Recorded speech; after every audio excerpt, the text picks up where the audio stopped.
kasih Tuhan, kita akan memulai ibadah ini. Mari kita masuk ke dalam saat teduh. Saat teduh dimulai.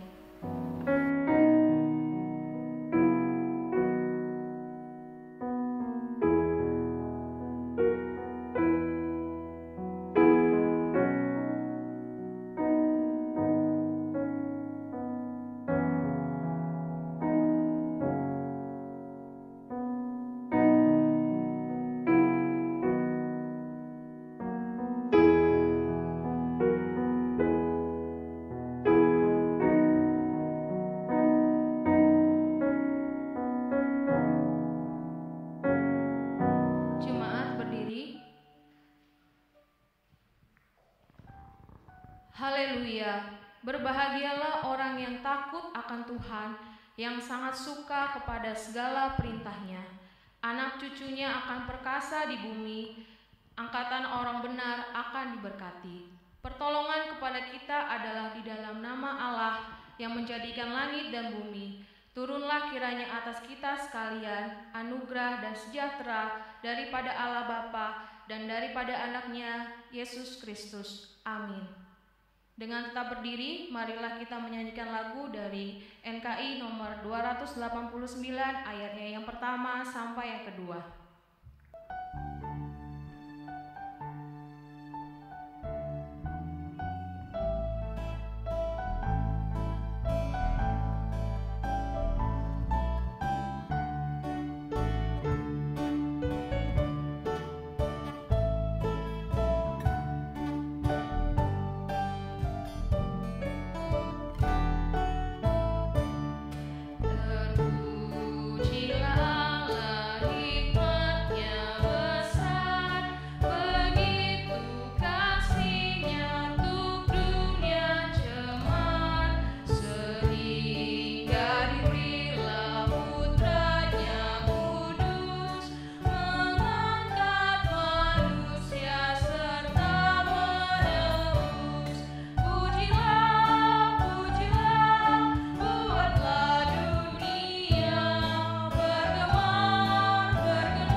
Bapa kami yang di surga, dengan kasih-Mu Engkau telah menjadikan kami, dengan kasih-Mu Engkau telah menjaga kami, dan dengan kasih-Mu Engkau juga hendak menjadikan kami sempurna.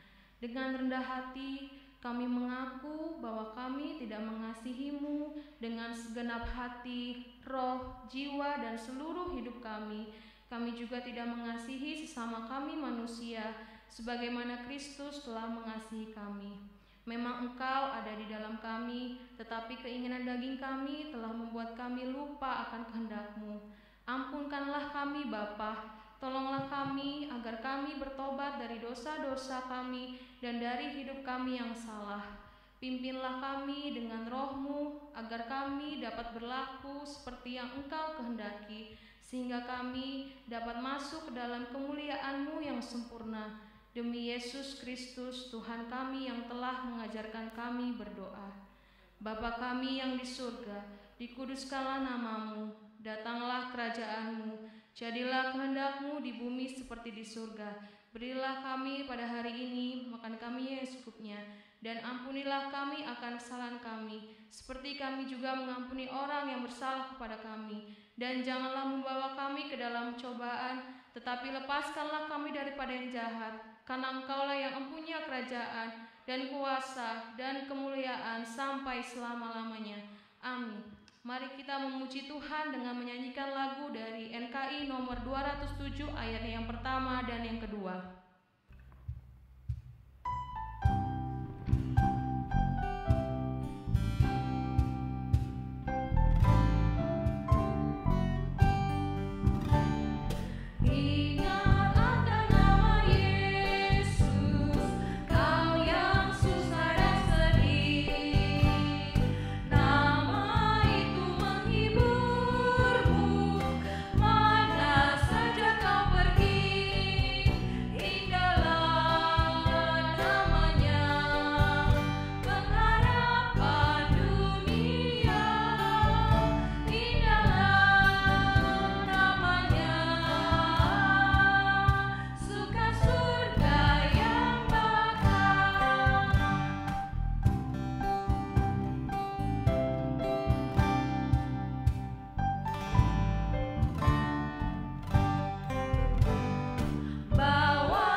Bacaan responsoria kita diambil dari Mazmur 128 ayatnya yang pertama sampai yang keenam.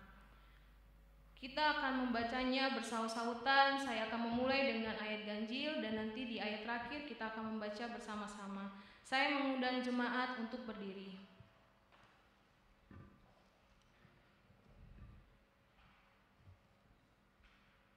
Mazmur 128 ayatnya yang pertama sampai yang keenam. Berkat atas rumah tangga. Berbahagialah setiap orang yang takut akan Tuhan, yang hidup menurut jalan yang ditunjukkannya. Apabila engkau memakan hasil jerih payah tanganmu, berbahagialah engkau dan baiklah keadaanmu. Istrimu akan menjadi seperti pohon anggur yang subur di dalam rumahmu, anak-anakmu seperti tunas pohon zaitun sekeliling mejamu. Sesungguhnya demikianlah akan diberkati orang laki-laki yang takut akan Tuhan. Kiranya Tuhan memberkati engkau dari Sion, supaya engkau melihat kebahagiaan Yerusalem seumur hidupmu, dan melihat anak-anak dari anak-anakmu damai sejahtera atas Israel. Kita lanjutkan dengan Gloria Patri.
Hendaklah masing-masing kita berkata demikian. Aku percaya kepada Allah Khalik langit dan bumi, dan kepada Yesus Kristus, anaknya yang tunggal Tuhan kita, yang dikandung daripada Roh Kudus, lahir dari anak darah Maria, yang menderita di bawah pemerintahan Pontius Pilatus, disalibkan, mati dan dikuburkan, turun ke dalam kerajaan maut. Pada hari yang ketiga, bangkit pula dari antara orang mati, naik ke surga, duduk di sebelah kanan Allah, Bapa yang Maha Kuasa, dan akan datang dari sana untuk menghakimi orang yang hidup dan yang mati. Aku percaya kepada Roh Kudus, gereja yang kudus dan am, persekutuan orang kudus, pengampunan dosa, kebangkitan daging, dan hidup yang kekal. Amin. Silakan duduk. Marilah kita persiapkan hati kita untuk masuk ke dalam doa syafaat yang akan dipimpin oleh Ibu G.I. Mariati Lianingsih. Kita menyanyi lagu dari NKI nomor 107 ayat yang pertama sampai yang kedua.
Syafaat.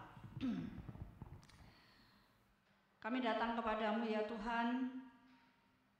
Kami tahu siapa diri kami di hadapan Tuhan, dan kami mohon Engkau mengampuni dan melayakkan kami Tuhan ketika kami datang ke hadirat-Mu.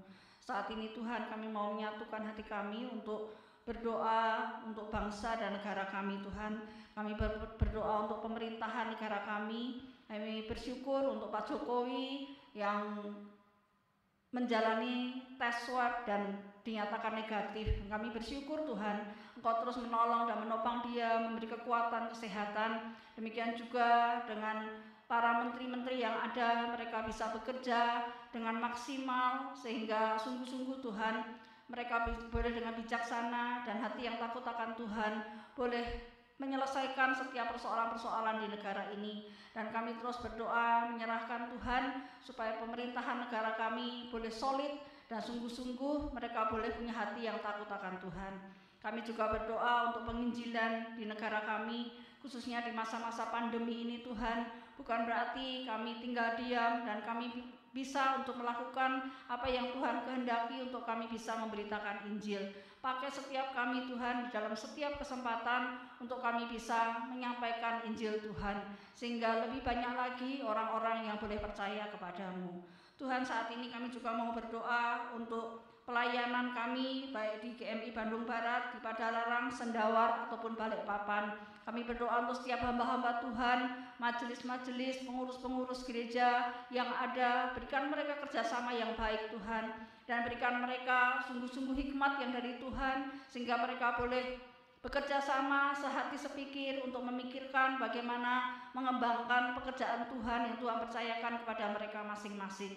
Berikan mereka hati yang sungguh-sungguh takut akan Tuhan, dan mereka boleh bekerja sesuai dengan talenta mereka masing-masing. Sekalipun saat ini kami mungkin tidak bisa sering bertemu, tapi mungkin lewat Zoom atau lewat apa, kami bisa tetap mengadakan rapat untuk memikirkan perkembangan-perkembangan di gereja masing-masing Tuhan. Kami serahkan setiap gerejamu ini ke dalam tangan Tuhan. Kami juga mau berdoa saat ini untuk seluruh jemaat kami Tuhan. Kami berdoa untuk kesehatan mereka. Tuhan, jaga keluar masuk mereka Tuhan. Berikan mereka daya tahan tubuh yang baik sehingga mereka bisa melawan virus-virus yang ada di sekitar kami. Kami berdoa Tuhan untuk ke keluarga kami masing-masing, biar Tuhan juga yang terus memberkati setiap kami, sehingga kami boleh tetap mengutamakan Tuhan di dalam keluarga kami, boleh menjadikan Engkau sebagai Tuhan yang sungguh-sungguh berkuasa di dalam rumah tangga kami masing-masing.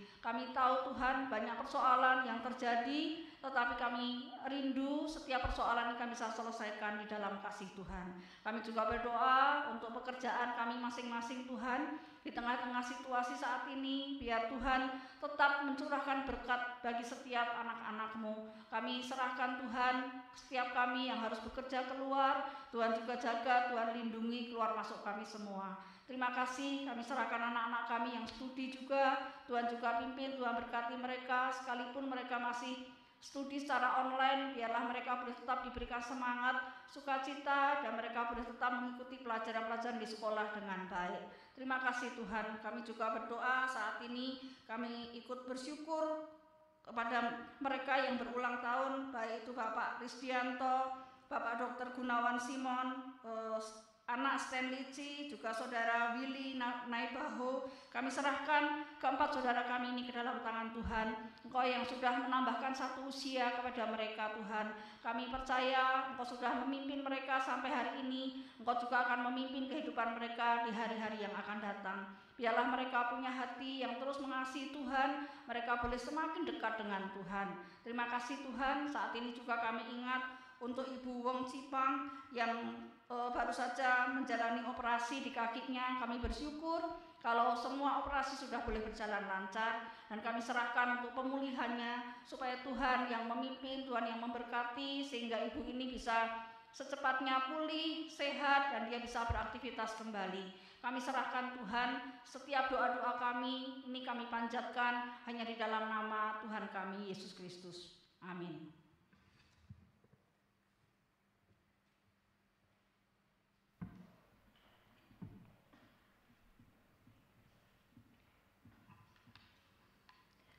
Kita akan memberikan persembahan kita.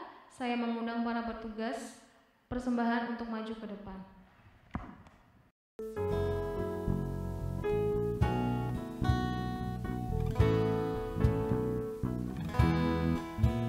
Yesus pokok dan kita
Kita akan menyaksikan persembahan dari anak-anak sekolah minggu.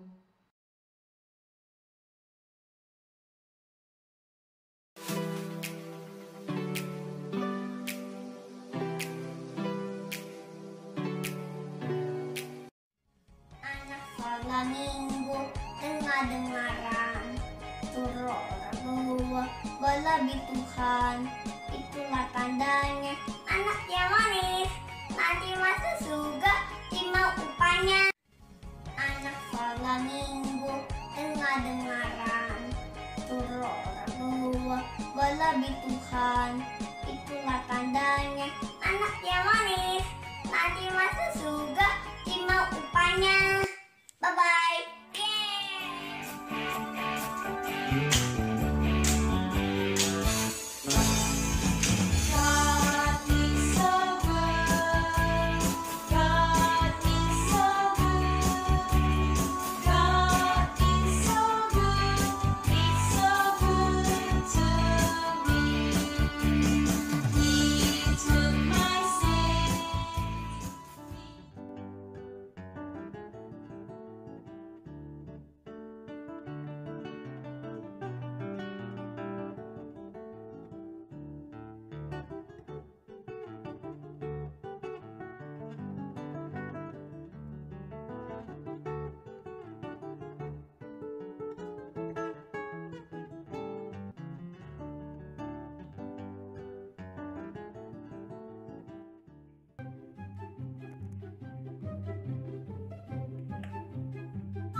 Selamat hari Minggu teman-teman. Sekarang aku akan membacakan 10 firman Allah yang pertama, yaitu jangan ada padamu Allah lain di hadapanku. Allah kedua, jangan membuat bagimu patung, jangan bersujud kepadanya, jangan beribadah atau menyembah kepadanya. Terima kasih. Saya akan mengucapkan 10 perintah Allah yang ketiga. Jangan menyebut nama Tuhan Allahmu dengan sembarangan. Terima kasih. Perintah keempat, ingatlah dan kuduskanlah hari Sabat. Perintah Tuhan yang kelima, hormatilah ayah dan ibumu supaya lanjut umurmu di tanah yang diberikan Tuhan kepadamu. Terima kasih. Perintah Allah ke-6 adalah jangan membunuh. Terima kasih. Saya Daniel, nomor 7 jangan mencuri. Saya Daniel. Terus nomor 6 jangan mencuri. Perintah ke-9, jangan mengucapkan saksi dusta tentang sesamamu. Perintah nomor ke-10, jangan mengingini rumah sesamamu, atau hamba atau istrinya, atau hamba laki-lakinya, atau hamba perempuannya, atau lebunya, atau keledainya, dan jangan mengingini yang dia punyai sesamamu. Terima kasih.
Mari kita kembali memuji Tuhan dengan menyanyikan lagu dari NKI nomor 96 ayat yang pertama sampai yang kedua untuk mempersiapkan hati kita mendengarkan firman Tuhan yang akan disampaikan oleh Ibu GI Mariati Lianingsih.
Kami sekali lagi bersyukur Tuhan untuk kesempatan demi kesempatan yang Tuhan masih berikan. Walaupun kami belum bisa beribadah di gereja kami secara tatap muka, tapi kami masih boleh beribadah di rumah kami masing-masing secara online. Tuhan berkati waktu ini ketika kami akan membaca dan merenungkan kebenaran firman Tuhan. Tuhan pakai urapi hamba-Mu, dan Tuhan juga berkati setiap kami supaya kami boleh membuka hati kami bagaikan tanah yang gembur Tuhan, yang siap ditaburi firman Tuhan, sehingga firman itu boleh bertumbuh bahkan bisa berbuah. Terima kasih, kami serahkan waktu ini ke dalam tangan Tuhan. Di dalam nama Tuhan Yesus kami berdoa, amin. Selamat pagi Bapak Ibu Saudara yang saya kasih dalam Tuhan Yesus Kristus. Kita akan merenungkan firman Tuhan. Hari ini tema yang diberikan kepada saya yaitu Happy Family, begitu ya. Dan kita akan membaca nats kita dari Amsal pasal 29 ayatnya yang ke-17.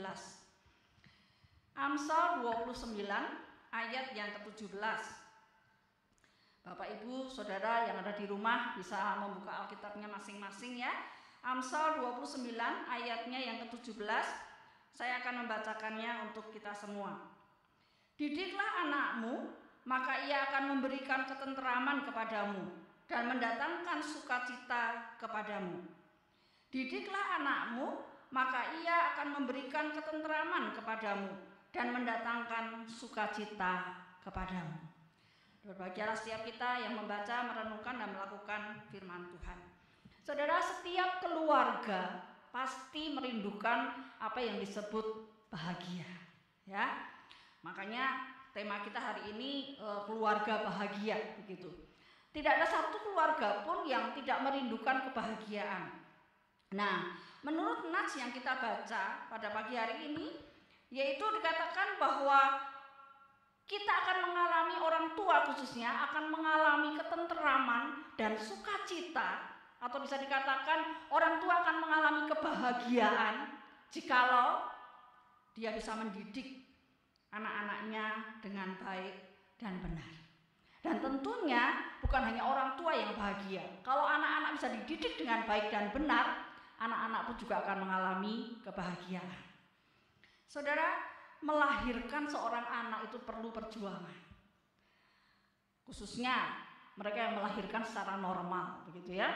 Saya sudah mengalami melahirkan normal juga di sesar, begitu. Dua peristiwa dan saya sudah alami semua. Dan saya merasakan betapa ketika melahirkan secara normal itu perlu perjuangan. Tetapi ingat, mendidik seorang anak itu jauh-jauh lebih membutuhkan perjuangan. Nah, saudara, hari ini kita akan belajar beberapa hal tentang mendidik anak, begitu ya. Karena di situ dikatakan kalau kita bisa mendidik anak-anak kita, maka kita akan menjadi orang tua yang bahagia dan tentunya anak-anak kita pun akan bahagia juga. Nah, lalu hal-hal apa saja yang kita harus lakukan di dalam mendidik anak-anak kita? Yang pertama, kita membutuhkan kasih dan disiplin. Saudara, mendidik itu bukan hanya memberikan kebutuhan-kebutuhan anak secara fisik ataupun juga menyekolahkan dia secara formal di sekolah, begitu ya. Tetapi mendidik seorang anak itu perlu kasih tapi juga perlu disiplin. Nah, banyak orang tua termasuk kita, begitu ya, seringkali gagal menerapkan keseimbangan antara kasih dan disiplin ini. Seringkali kita tidak tega mendisiplin anak-anak kita. Padahal kitab Amsal itu banyak bicara tentang mendisiplin anak. Saudara bisa perhatikan di ayat yang ke-15, ya, di pasal yang sama, pasal 29 ayat 15. Di sana dikatakan apa? Tongkat dan teguran mendatangkan hikmat, tetapi anak yang dibiarkan mempermalukan ibunya. Itu bicara tentang apa, saudara? Salomo bicara tentang kedisiplinan, mendisiplin anak. Tongkat dan teguran itu mendatangkan hikmat, tapi anak yang dibiarkan itu akan mempermalukan ibunya. Lalu bukan hanya di ayat itu saja, saudara. Saudara bisa lihat, mari kita buka Amsal 13 ayatnya yang ke-24. Amsal 13 ayatnya yang ke-24.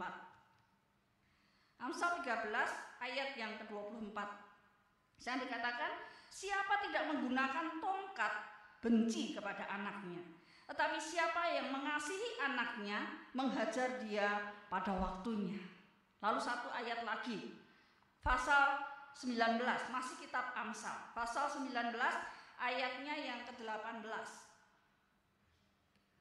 Amsal 19 ayatnya yang ke-18.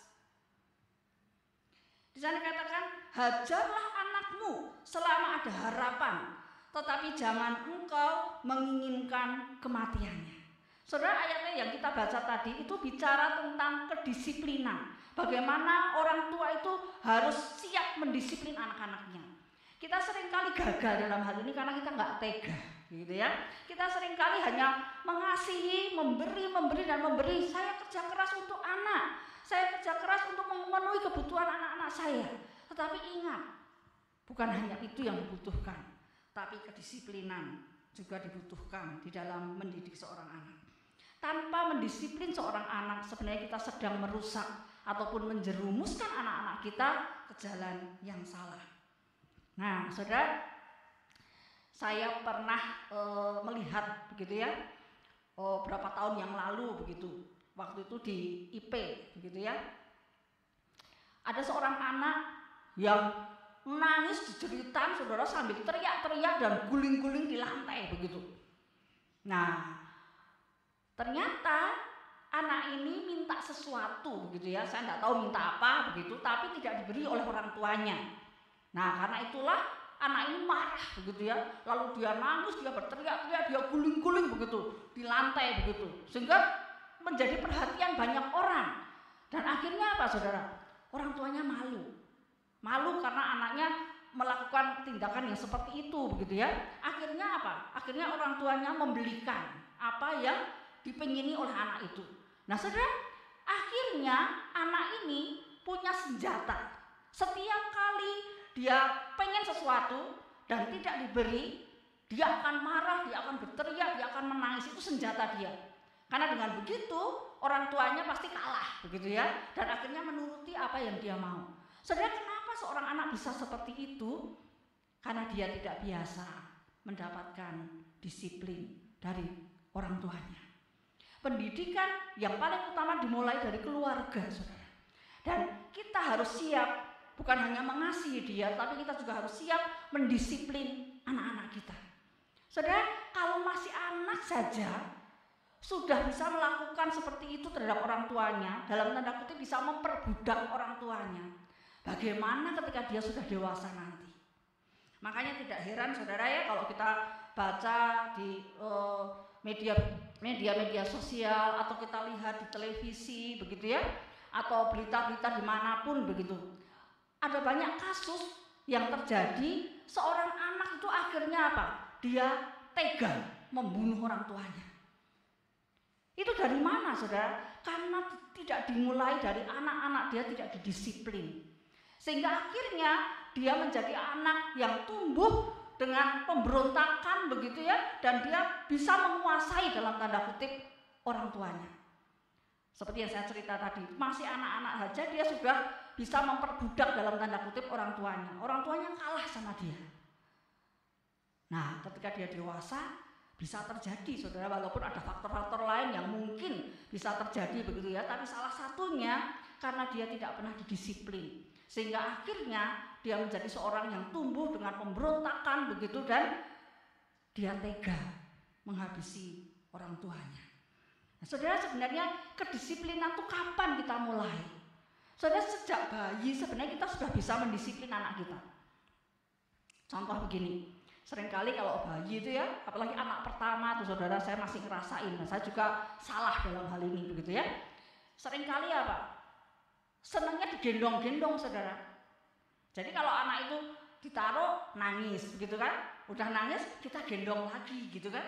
Nah, padahal apa? Itu sebenarnya sudah merupakan pemberontakan dia begitu. Karena kita tahu bahwa sejak dalam kandungan pun anak itu sudah ada dosa begitu ya.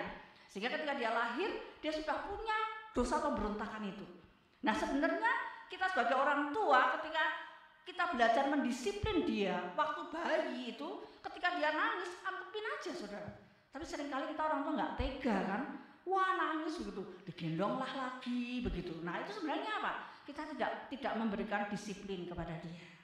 Nah, saudara, contoh di Alkitab, siapa orang tua yang gagal mendisiplin anak-anaknya? Saudara, kita bisa membaca, kita lihat dari 1 Samuel pasalnya yang ketiga, ayatnya yang ke-13. 1 Samuel pasal 3 ayat 13.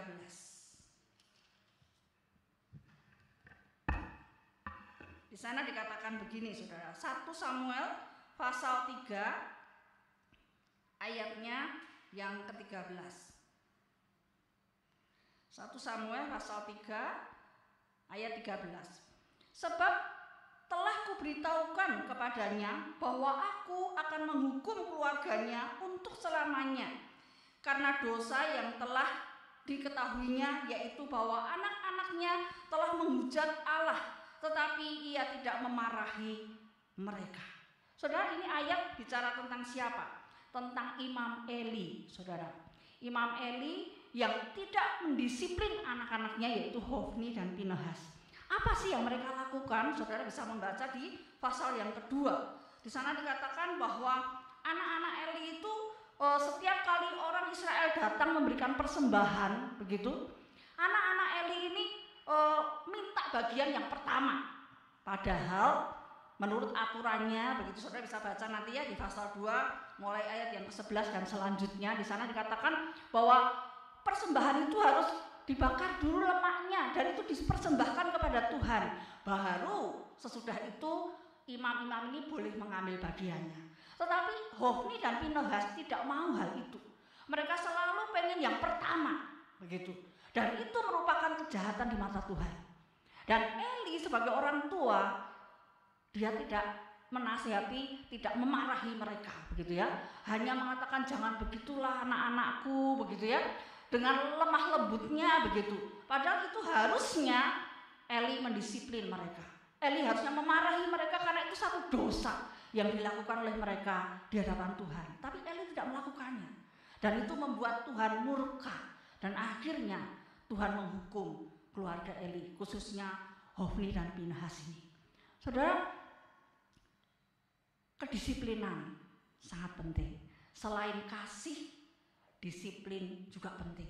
Kalau kita tidak pernah mendisiplin anak-anak kita, justru kita sedang merusak dan menjerumuskan mereka ke jalan yang salah. Nah, itu hal yang pertama, saudara ya. Hal yang pertama yang harus kita lakukan di dalam mendidik anak, kita perlu kasih dan disiplin.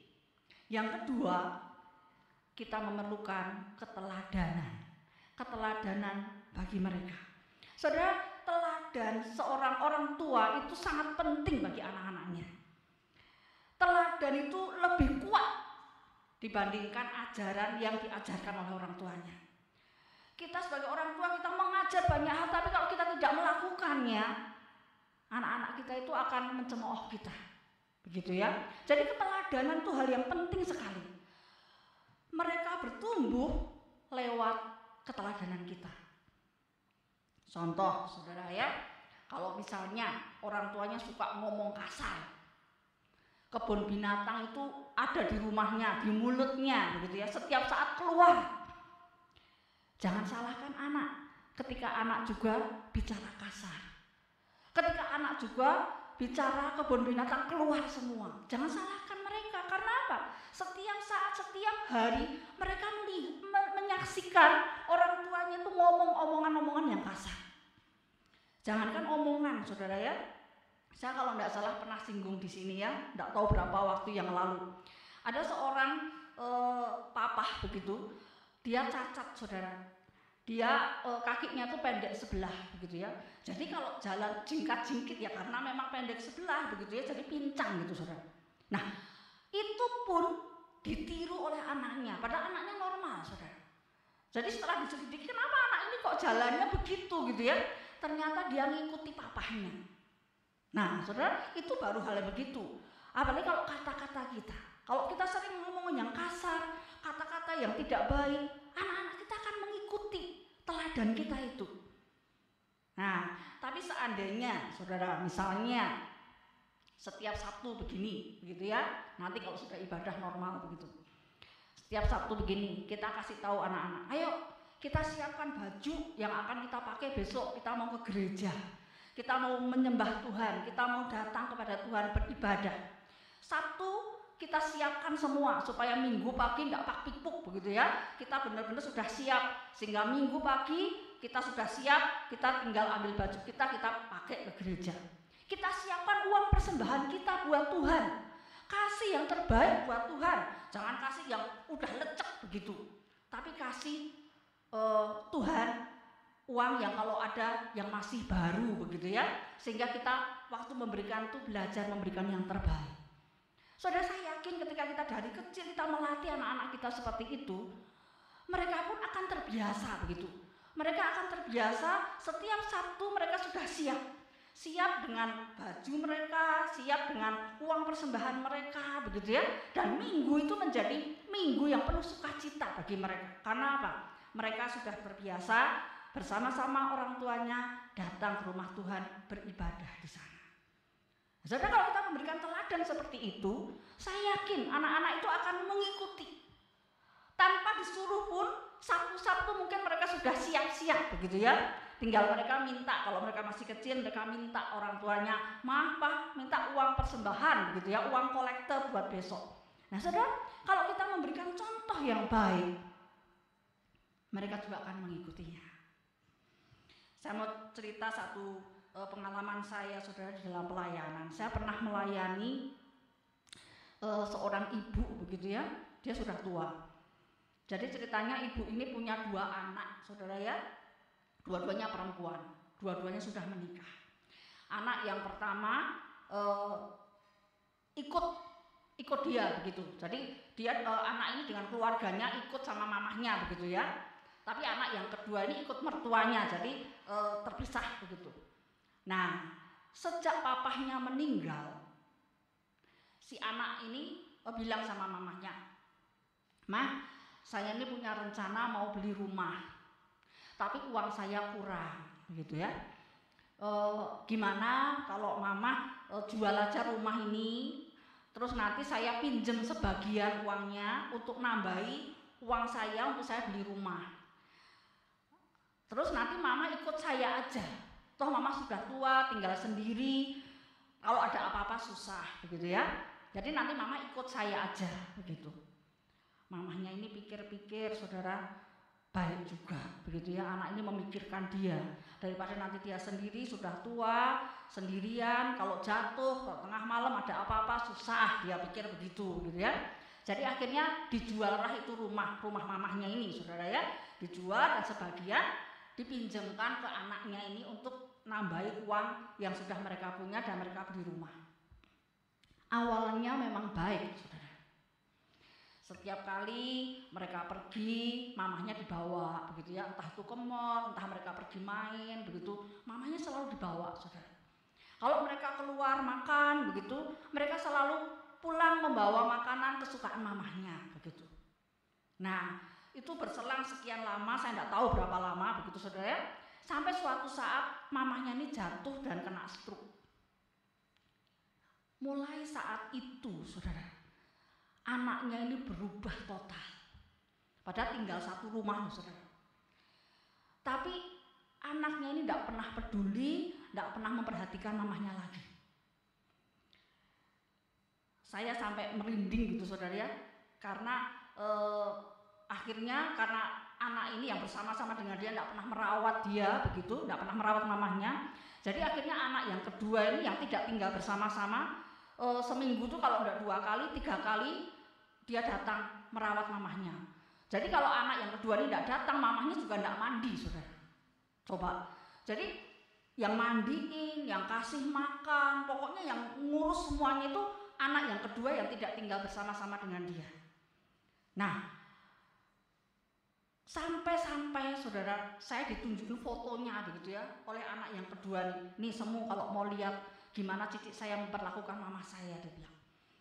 Itu makanan, saudara, pada tinggal serumah begitu ya. Makanan tuh yang dikasih dari anaknya yang suka datang, yang kedua tuh yang suka merawat begitu ya. Itu sampai belatungan tuh, saudara. Nggak diambil, nggak diapa-apain begitu.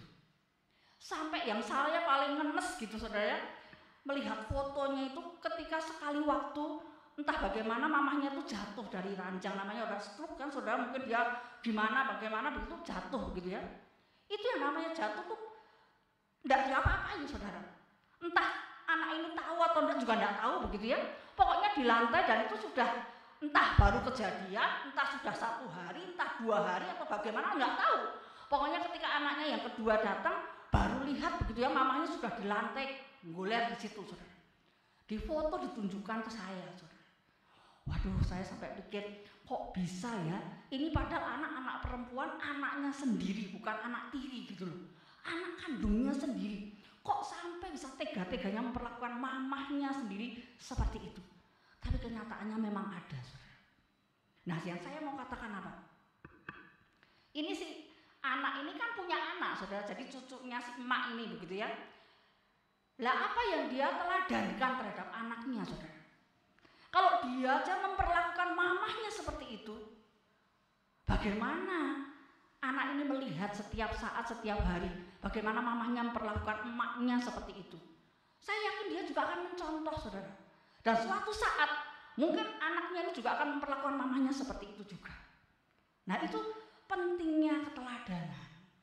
Kalau kita memberi teladan yang baik, anak-anak kita juga pasti akan mengikuti teladan kita. Tapi ketika kita memberikan teladan yang tidak baik, itu pun juga akan diikuti oleh mereka. Saudara, mari kita belajar, gitu ya. Jadi orang tua yang bisa memberikan teladan yang baik untuk anak-anak kita, sehingga mereka boleh melihat, mereka boleh bertumbuh di dalam kasih karunia Tuhan.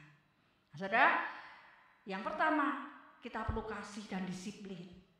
Yang kedua perlu keteladanan. Yang ketiga dan yang terakhir, saudara, ini yang sangat-sangat penting khususnya di dalam keluarga Kristen, yaitu apa saudara? Pendidikan iman. Saudara, kapan pendidikan iman itu dimulai? Kalau saya bilang pendidikan iman dimulai sejak dari dalam kandungan. Lah caranya gimana Bu? Orang masih janin kok dikasih pendidikan iman begitu. Saudara, saya kayaknya juga pernah cerita di sini gitu ya. Bagaimana ketika saya hamil anak yang kedua itu saya benar-benar terkapar 8 bulan 2 minggu, saudara. Saya benar-benar tidak keluar kamar begitu, diranjang terus begitu karena plasentanya itu di bawah sehingga saya pendarahan terus begitu. Dan apa yang saya lakukan? Ya karena saya tidak bisa apa-apa, setiap hari saya itu dengerin musik, saudara. Dengerin musik, khotbah di maestro begitu ya, pokoknya setiap jam 10 pagi itu kan ada khotbah tuh ya saudara. Saya selalu tidak pernah ketinggalan begitu. Kadang-kadang dengerin khotbah dari hamba Tuhan lain begitu. Nah saudara, itu yang saya lakukan dan ternyata itu punya pengaruh besar saudara.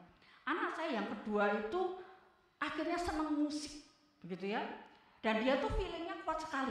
Kalau dia dengar satu kali lagu aja begitu, dia sudah bisa main piano, saudara. Dan sejak dia sudah lahir begitu, waduh itu yang namanya musik itu tidak pernah berhenti di rumah, saudara. Sampai tape saya itu satu jebol, saudara. Karena apa?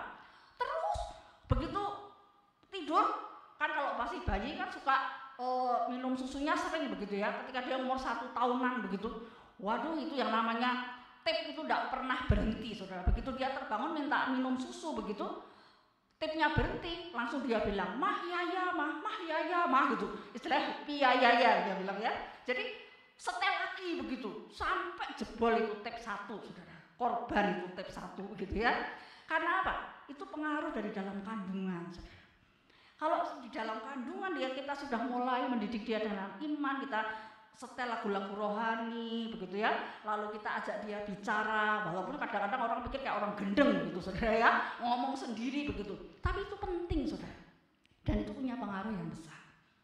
Nah setelah dia lahir, apa yang kita lakukan di dalam pendidikan iman itu?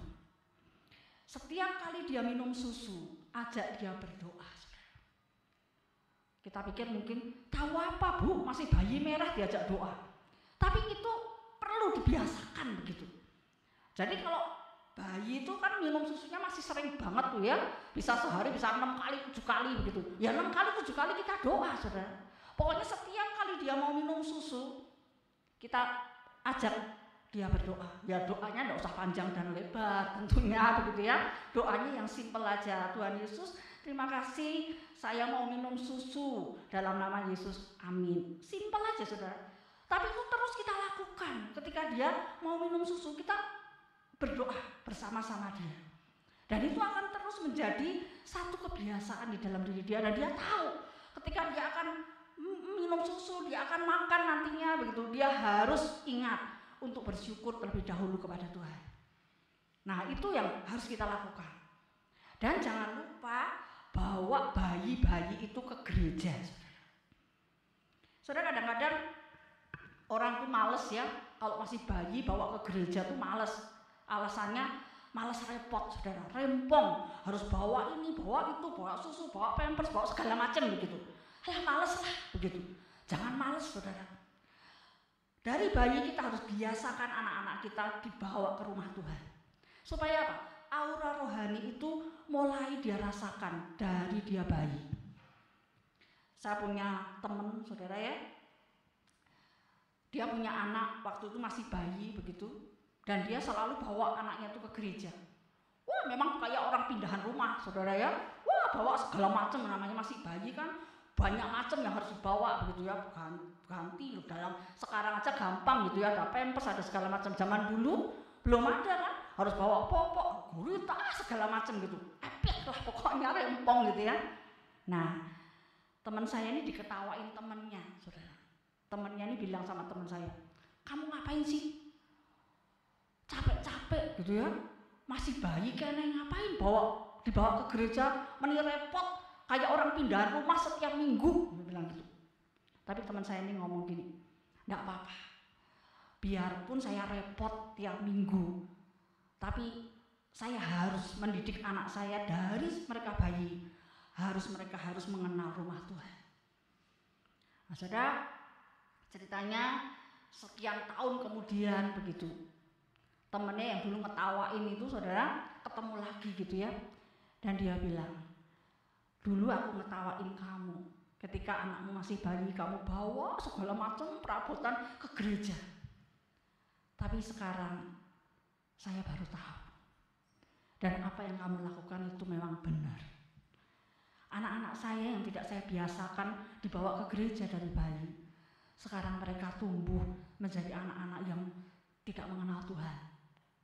Tapi anak-anakmu, saya melihat mereka hidup di jalan Tuhan. Nah saudara, makanya jemaat harus ditanamkan saudara. Dari bayi anak-anak harus dibawa ke gereja. Mungkin rewel namanya bayi saudara ya, masih nangis kalau pengen minum susu dan sebagainya, tidak apa-apa, cari tempat di belakang. Banyak gereja-gereja yang sudah menyediakan tempat khusus untuk ibu-ibu yang punya bawa bayi-bayi begitu ya. Tapi kalau gereja kita belum memungkinkan, carilah tempat yang dekat pintu lah misalnya. Sehingga ketika anak itu nangis, kita keluar dulu lah sebentar. Jemaat yang lain juga harus memahami begitu ya. Jangan jemaat yang lain nanti ngomongin begitu ya, harus memahami saudara. Nah kita cari tempat yang gampang untuk kita keluar. Nah saudara, ini yang harus kita lakukan. Sejak mereka bayi, mereka harus diperkenalkan untuk mencintai rumah Tuhan. Nah, lalu setelah dia tumbuh menjadi anak-anak yang mungkin umur 2 tahun, 3 tahun begitu saudara ya. Biasanya anak-anak segitu sudah bisa mulai diinjili saudara. Nah, ketika dia sudah bisa diajak komunikasi, perkenalkan Yesus kepada dia. Jangan kita pikir, tahu apa anak masih 2 tahun, 3 tahun begitu ya. Nah saudara, bisa sekarang kan banyak media begitu ya. Kalau zaman dulu paling buku Alkitab bergambar begitu ya. Tapi sekarang kan banyak tuh media-media, mungkin video dan sebagainya begitu. Kita bisa perkenalkan Yesus kepada dia, sekaligus kita menginjili dia. Kita bisa kok. Dan banyak anak-anak yang bertobat di usia 2 atau 3 tahun. Nah makanya di sini saudara ya, guru-guru batita itu sangat-sangat penting sekali. Nah ini hari ini pas guru-guru sekolah minggu yang melayani begitu ya. Nah, kalau ada di antara saudara yang memegang kelas batita, itu benar-benar guru sekolah minggu ini benar-benar punya peran yang sangat penting. Karena apa? Disitulah kita mulai menanamkan iman itu kepada mereka. Memang pendidikan iman dari keluarga yang terutama. Dan mereka tidak bisa menyerahkan itu ke gereja, ke guru sekolah minggunya. Tapi ketika kita diberi kesempatan oleh Tuhan menjadi guru sekolah minggu di kelas batita, itulah saat kita yang sangat-sangat penting, ini usia emas saudara, untuk kita menanamkan iman itu kepada mereka. Saudara, di kelas batita pun kita harus belajar mendisiplin anak-anak. Saya dulu suka ngomong ke guru-guru sekolah minggu saya, saudara ya, meskipun mereka masih kecil, masih batita, itu kan konsentrasinya masih sebentar saudara. Sebentar itu udah kemana-kemana begitu ya. Tapi tetap mereka harus belajar disiplin. Jangan sampai nanti di tengah kebaktian, "Mah mau minum susu" begitu, atau "Mbak mau makan" begitu. Jangan saudara, kita harus biasakan mereka tunggu sampai sekolah minggu berakhir. Nah sesudah mereka selesai, mereka mau minum susu, mau makan, ya silahkan begitu. Tentunya kebaktian untuk anak batita pasti tidak sama dengan anak-anak yang kelas-kelas besar saudara. Kita paling hanya berapa menit begitu, karena konsentrasi mereka memang cuma sedikit. Nah tapi kita harus mendisiplin mereka juga di kelas itu, dan ajar mereka mulai mengenal pelayanan. Nah, apa yang bisa mereka lakukan? Kalau zaman dulu saudara ya, kita kan suka bagi gambar sekolah minggu tuh ya, suruh mereka bagi ke teman-temannya begitu. Kalau enggak absensi begitu ya. Kalau enggak, kalau dulu di tempat saya kursi itu kursi plastik saudara, mereka diajar begitu untuk beresin kursi-kursi itu sesudah selesai sekolah minggu. Itu sedikit demi sedikit kita menanamkan pelayanan itu kepada anak-anak. Nah saudara, kita ingat bagaimana Musa di dalam kitab Ulangan pasal yang ke-6 yang disebut Sema itu saudara ya. Di sana Musa mengingatkan untuk orang-orang Israel itu selalu membicarakan firman Tuhan itu berulang-ulang. Dikatakan di sana waktu duduk, berdiri, ketika bepergian dan segala macam begitu ya. Pokoknya harus terus disampaikan kebenaran firman Tuhan itu. Dan sesuatu yang diulang-ulang itu akan terus menjadi sesuatu yang terbiasa di dalam diri anak-anak kita. Nah, saudara, dari kecil kita harus menanamkan iman kepada mereka. Kita bawa mereka ke sekolah minggu, kita ajak doa, begitu ya. Lalu kita ceritain gambar-gambar dari gambar-gambar buku-buku Alkitab bergambar, begitu ya. Kita ceritakan kisah-kisah di Alkitab sesuai dengan pengertian mereka. Supaya apa? Mereka boleh mengenal Tuhan dari mereka kecil. Contoh di Alkitab, siapa saudara? Anak yang dari kecil sudah dididik kebenaran firman Tuhan. Timotius, ya. Kalau kita baca di dalam 2 Timotius pasalnya yang pertama ayat yang kelima, di sana dikatakan apa? Paulus mengatakan begini, saudara. 2 Timotius 1 ayat yang kelima. Di sana dikatakan, sebab aku teringat akan imanmu yang tulus ikhlas, yaitu iman Timotius, saudara ya. Yaitu iman yang pertama-tama hidup di dalam nenekmu Lois dan di dalam ibumu Eunike, dan yang aku yakin hidup juga di dalam dirimu. Saudara, Timotius itu punya nenek namanya Lois begitu, dan punya mamah namanya Eunike, dan mereka ini terus mewariskan iman itu sampai ke Timotius, saudara. Bahkan di dalam 2 Timotius pasal 3 di sana dikatakan bahwa dari kecil kamu sudah mengenal kitab suci yang memberikan menuntun kamu ke jalan yang benar. Nah, saudara, dari kecil Timotius sudah dididik kebenaran firman Tuhan. Dari kecil Timotius sudah belajar firman Tuhan. Dia sudah boleh mengenal Tuhan yang disembah oleh nenek dan oleh mamahnya, begitu ya. Sehingga Timotius bertumbuh menjadi seorang yang sungguh-sungguh mengenal Tuhan dari dia kecil. Dan ketika dia ketemu Paulus, Paulus membawa dia menjadi rekan kerjanya. Saudara, dari kecil kita harus membiasakan mereka untuk menanamkan iman itu kepada mereka lewat hal-hal yang sudah saya sampaikan tadi. Lalu setelah mereka beranjak remaja, saudara, kita tidak lagi kalau dulu masih anak-anak mungkin kita kamu harus begini, kamu harus begitu, begitu ya. Setelah mereka remaja, kita jadi teman bagi mereka, gitu ya. Dan disitulah kita mulai mendidik mereka, mengingatkan mereka prinsip firman Tuhan tentang apa? Memilih pasangan hidup. Saudara, kita harus tanamkan kepada mereka. Kamu harus cari orang yang seiman. Seiman tok itu tidak cukup loh, saudara. Perlu sepanggilan. Seiman dan sepanggilan. Banyak anak-anak muda yang tadinya aktif di gereja, ketika dia menikah, kenapa akhirnya hilang, saudara? Karena pasangannya tidak mendukung dia di dalam pelayanan. Ya itulah, saudara, kita tidak cukup cuma seiman, tapi seiman dan sepanggilan. Sehingga mereka bisa tetap sama-sama melayani Tuhan. Nah itu kita perlu tanamkan, saudara. Ketika mereka sudah beranjak dewasa, kita harus tanamkan prinsip memilih teman hidup, gitu ya. Sehingga mereka kita bekali itu. Dan ketika mereka bergaul dengan teman-temannya, dia tahu prinsip kebenaran firman Tuhan. Dan dia akan memilih seorang yang seiman dan sepanggilan dengan dia. Nah, sesudah mereka berkeluarga, saudara, pola yang kita pakai itu saya yakin itu akan diterapkan oleh mereka nantinya. Apa yang sudah kita berikan kepada mereka dari kecil itu, ketika mereka sudah dewasa dan mereka berkeluarga, pola itu akan dipakai oleh mereka juga. Nah, saudara, 3 hal ini yang harus kita perhatikan di dalam mendidik anak, yaitu kasih dan disiplin, kedua keteladanan, dan yang ketiga adalah pendidikan iman.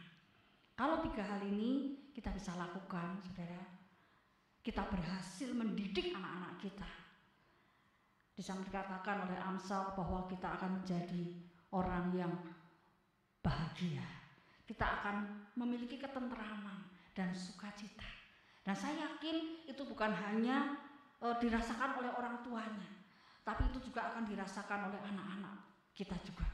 Ketika mereka benar-benar mendapatkan pendidikan yang benar, 3 hal ini kita lakukan di dalam mendidik mereka, mereka pun akan mengalami kebahagiaan. Bukan hanya orang tuanya, saudara, tapi anak-anak ini pun juga akan mengalami kebahagiaan. Saudara, mari kita mengoreksi diri kita masing-masing, khususnya untuk pasangan-pasangan muda, gitu ya, yang sudah jadi oma-oma. Kita contoh Louis, gitu ya, kita didik cucu-cucu kita untuk mengenal Tuhan. Pasangan-pasangan muda yang masih punya anak-anak yang kecil, mari kita lakukan pendidikan ini supaya kita kelak menjadi orang-orang yang berbahagia. Nah, saya yakin apa yang dikatakan Amsal itu ya dan amin, saudara. Kalau kita berhasil mendidik anak-anak kita dengan baik dan benar, itu akan menjadikan kita menjadi orang-orang yang bahagia. Kalau orang tua bahagia, anak-anak bahagia, kita akan menjadi keluarga yang bahagia juga. Mari kita masuk di dalam doa. Biarlah firman Tuhan ini boleh menjadi berkat bagi kita sekalian dan kita boleh lakukan di dalam kehidupan kita. Saya minta dengan kasih Pak Ade untuk menutup dalam doa. Kita berdoa. Tuhan, terima kasih untuk firman-Mu yang telah Engkau sampaikan kepada kami melalui hamba-Mu. Kami berdoa dan menyerahkan setiap keluarga jemaat kami, setiap keluarga yang menerima firman Tuhan ini. Kiranya Roh-Mu yang kudus menolong mereka dengan kuasa dan hikmat Tuhan, supaya mereka dapat mendidik anak-anak mereka dengan baik seturut dengan firman Tuhan, boleh bertumbuh di dalam iman dan pengetahuan akan firman Tuhan. Mereka boleh hidup takut akan Tuhan, dan mereka boleh hidup menerima sukacita dan kebahagiaan di dalam hidup mereka maupun di dalam hidup setiap keluarga. Terima kasih ya Bapa, berkatilah hamba-Mu yang telah menyampaikan firman-Mu. Dalam nama Tuhan Yesus kami mengucap syukur. Amin. Kita akan mengakhiri ibadah kita hari ini dengan menyanyikan lagu dari NKI nomor 241, ayatnya yang pertama dan kedua. Jemaat dipersilakan berdiri.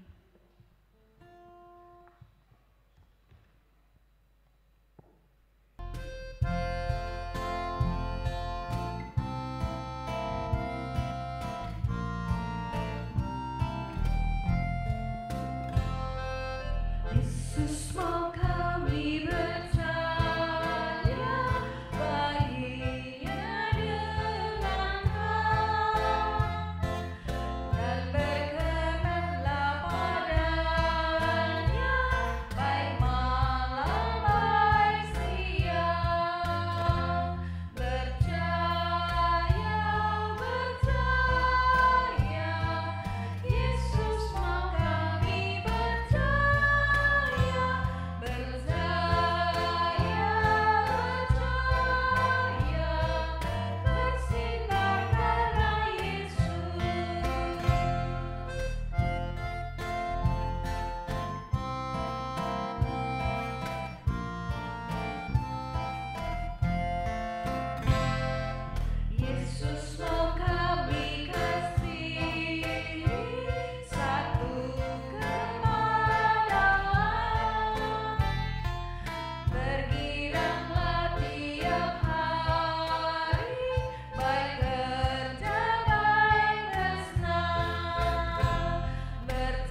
Mari kita tunduk kepala dan mengarahkan hati kita kepada Tuhan untuk menerima berkat dari Tuhan.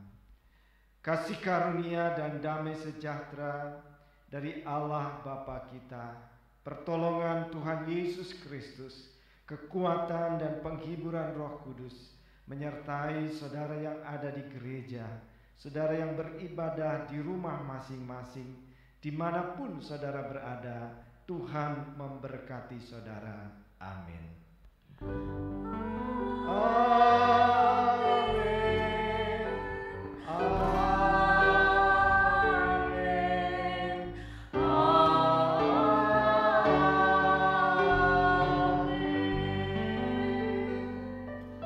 Silakan duduk, doa teduh kebaktian kita selesai.